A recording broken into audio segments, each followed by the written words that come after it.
L'objectif de cette vidéo, c'est de vous montrer comment nous devons procéder, en tout cas pour déterminer la quantité de ciment, de sable et de gravier dans un poteau. C'est-à-dire les quantités de matériaux nécessaires pour la réalisation du coulage.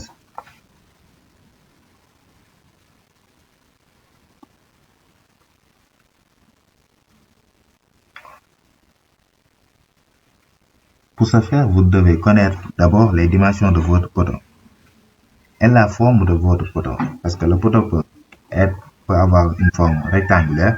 De la même façon, il peut avoir une forme circulaire ou polygonale, ça dépend. Et la forme du poteau, généralement, ça dépend également de la forme du terrain.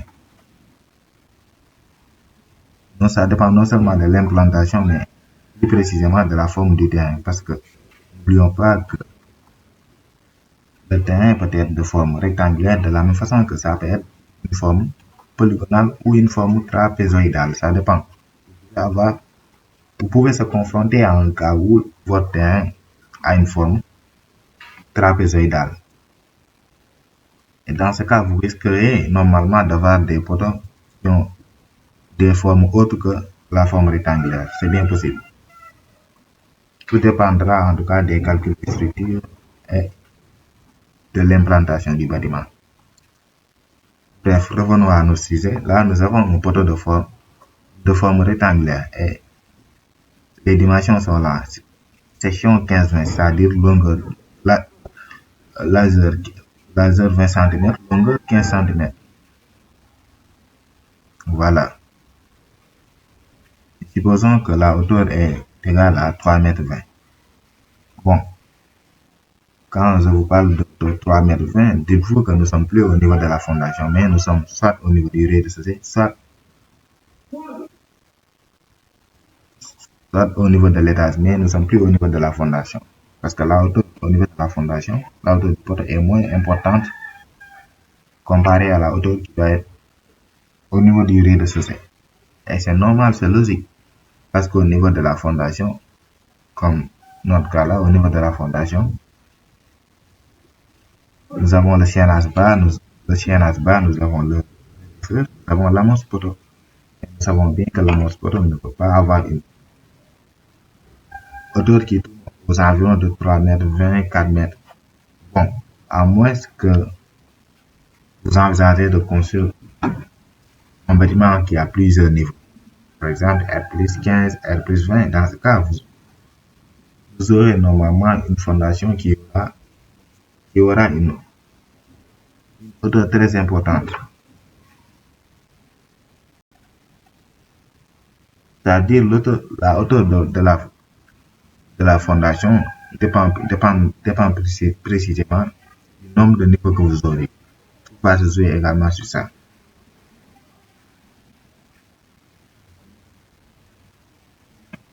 Là, nous avons un poteau de section 15-20 et comme hauteur 3,20 m par exemple. Ou bien je prends l'exemple, là c'est au niveau du rez-de-chaussée par exemple. Supposons qu'il doit y avoir un poteau ici. Et bien vrai qu'il doit y avoir un poteau parce que ce poteau-là, on peut le retrouver sur les plans de fondation. Mais supposons qu'il doit y avoir un poteau ici de section 15-20 ou de section par exemple 20-35, ça dépend. Et que nous devons déterminer la quantité de ciment, de sable et de gravier pour la réalisation du coulage. La question que vous devriez vous poser en tout cas, c'est comment y procéder. Voilà.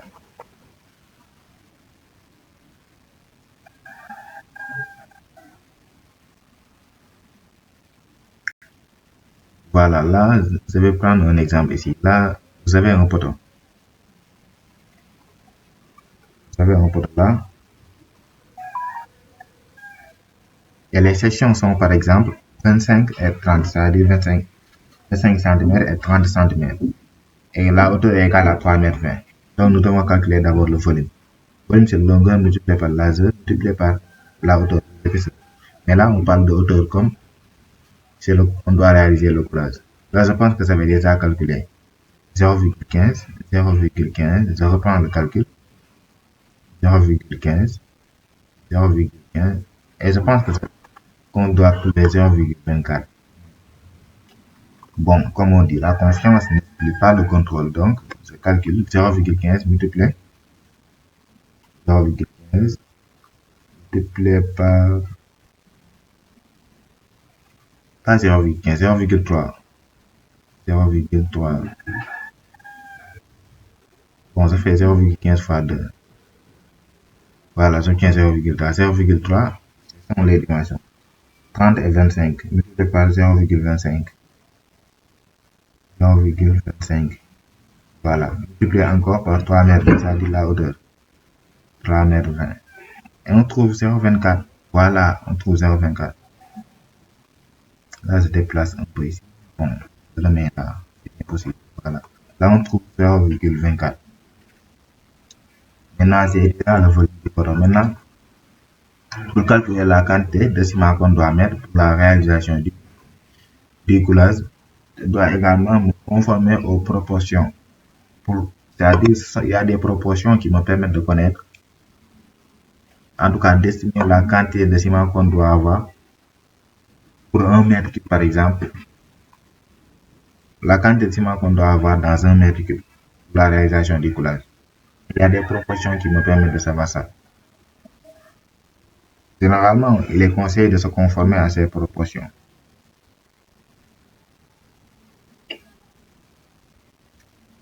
C'est-à-dire de se dire que dans 1 mètre cube, par exemple, il doit y avoir 400 kg de sable, 800 kg de gravier, 350 kg de ciment et pour la quantité d'eau, on utilise 50% de la quantité de ciment. Généralement, il est conseillé de se conformer à ces proportions. Ici au Sénégal, par exemple, la majorité des techniciens des ingénieurs utilisent ces proportions-là. Maintenant, ça peut varier, par exemple, dans d'autres pays. Généralement, ici au Sénégal, on utilise ces proportions pour le calcul du devis. Voilà, donc, pour calculer la quantité de ciment, qu'est-ce qu'on fait? On prend juste les 350 kg. 350 kg, ça représente la quantité de ciment. La quantité de ciment qu'on doit utiliser dans un mètre. Voilà, 350 kg. Et on le multiplie par 0,4. 0,4. On le multiplie par 0,4. Voilà, et on trouve 84 kg.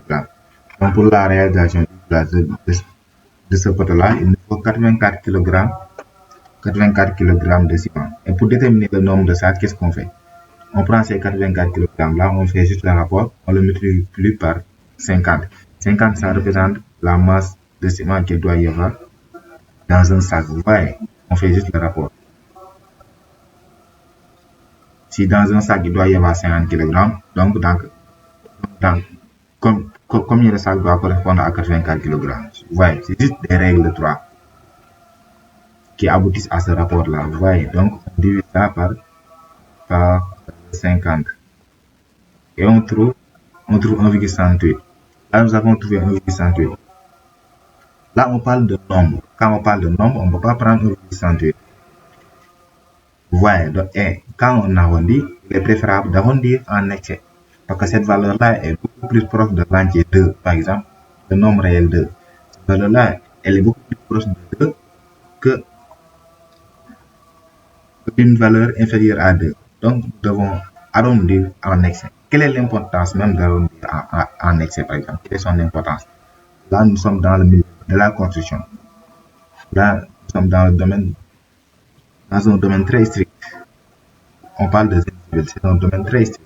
Donc, si vous n'arrondissez pas en excès, vous prenez le risque d'arrondir, par exemple, par défaut. Dites-vous que vous aurez des problèmes. Lors de votre construction, vous aurez des problèmes. Des problèmes qui peuvent être même liés à l'absence de certains matériaux. Donc, il est préférable d'arrondir en excès que d'arrondir par défaut. Et je parle par expérience. Donc, 1,68 est beaucoup plus proche de 2, donc nous devons prendre 2. Donc, le nombre de sacs est égal à 2. Supposons par exemple que c'était une entreprise et ils ont mis un ingénieur en place ou un technicien qualifié en place. euh, Ils ont mis en place un technicien qualifié pour qu'il puisse en tout cas établir. À la suite de son calcul, il se trouve que le technicien a trouvé par exemple 1,68. Vous voulez déterminer par exemple le nombre de sacs de ciment pour le coulage d'un coton et il trouve 1,68. Au lieu d'arrondir en effet, il arrondit cette valeur-là. Par défaut, il conserve 1 à la place de 2. Et cette erreur-là pourrait se répercuter en tout cas sur le terrain, non seulement sur le terrain, mais également sur les frais du chantier. Vous voyez, raison pour laquelle il est la méthode la plus appropriée en tout cas de faire un débit et d'arrondir en extrême pour ne pas se confronter dans l'avenir à des problèmes liés aux frais du chantier, liés à l'absence de certains matériaux. Voilà, là on trouve 2. 2, ça représente le nombre de sacs de ciment. Maintenant, comment déterminer le nombre de brouettes? Comment déterminer le nombre de brouettes de sable? Ça également, c'est pas compliqué. Vous prenez les 400, vous le multipliez par 0,24 pour trouver le volume. Là, je prends 400.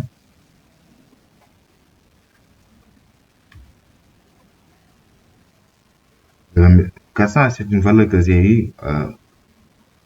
C'est une valeur qu'on a fixée. Par exemple, je vous ai dit tantôt que dans un mètre cube, il doit y avoir 400 kg de sable et 800 kg de gravier. Ouais, donc, cette valeur-là, ça provient de ces proportions.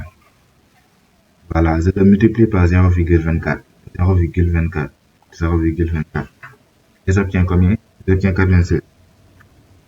96, ça représente la masse de sable. Maintenant, pour déterminer le nombre de brouettes, vous divisez ça par 60.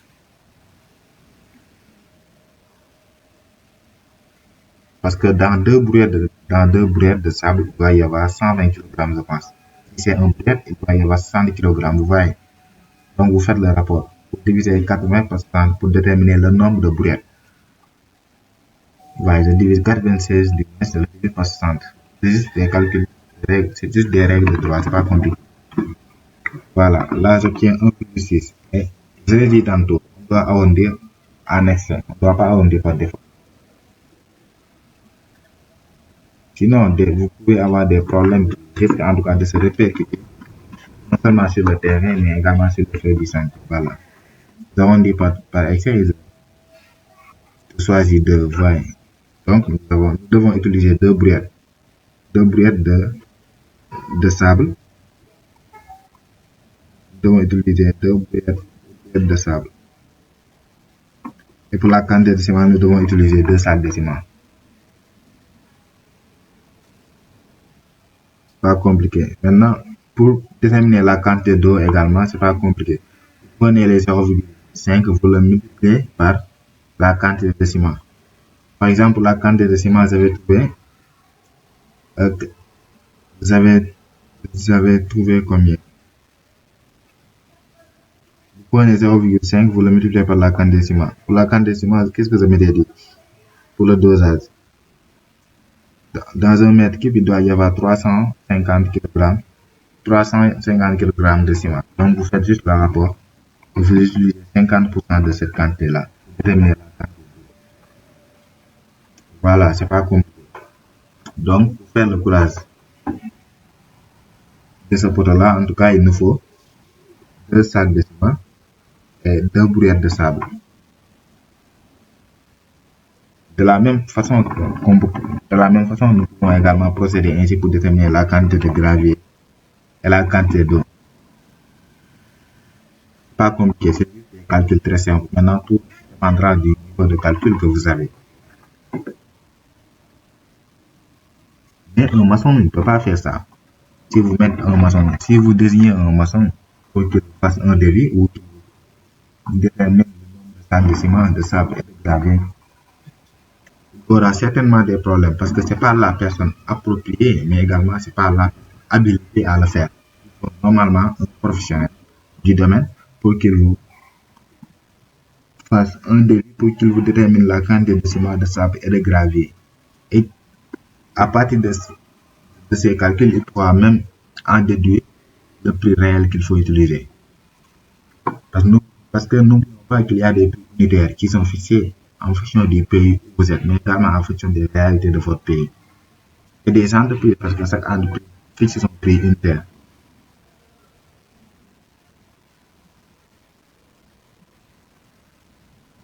Donc, en fonction du prix unitaire, l'ingénieur ou le technicien pourra vous sortir, pourra vous dire en tout cas le prix réel qu'il faut pour réaliser le plan.